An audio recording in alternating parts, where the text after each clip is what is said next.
ఆగండి ఆగండి. ఈరోజు నేను మీకు ఒక మంచి రెసిపీ చెప్పబోతున్నాను. మీరు నార్మల్గా ఎప్పుడు పల్లి చట్నీ చేసింటారు, టమాటా చట్నీ చేసింటారు, లేకపోతే వంకాయ చట్నీ చేసింటారు, బీరకాయ చట్నీ చేసింటారు. ఎప్పుడైనా కానీ మీరు కరివేపాకు చట్నీ చేశారా? ఒకవేళ చేయలేదంటే ఇది ట్రై చేయండి. ఇది కాకుండా ఇప్పుడు ఫీవర్ సీజన్ కదా, సారీ అంటే రెయినీ సీజన్ కదా. రెయిన్ పడుతుంటే మనకి ఎలాగో ఫీవర్ కన్ఫామ్గా వస్తుంది.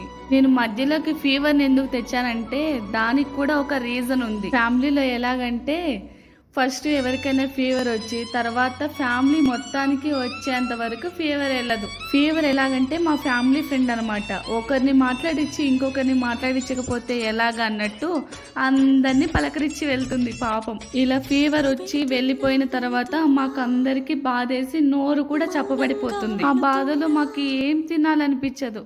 అందుకే కారకారంగా నోటికి రుచిగా ఈ కరివేపాకు చట్నీ చేసిందనమాట మా అమ్మ. నిజంగా చెప్తున్నాను, మీరు గనక ఈ కరివేపాకు చట్నీ చేసుకొని తిన్నారంటేనా ఇంకా లైఫ్ లాంగ్ మర్చిపోరు. హెవెనే. కూడా ఎప్పుడైనా ఫీవర్ వచ్చి ఇలా మాలాగానే కారంగా ఏమన్నా తినాలనిపించిందా? అలాగే మీకు కూడా ఫ్యామిలీ రెసిపీ ఏదైనా ఉన్నట్టయితే కామెంట్ సెక్షన్ లో కామెంట్ చేసేయండి. అంతే ఈ వీడియో. Okay, bye all.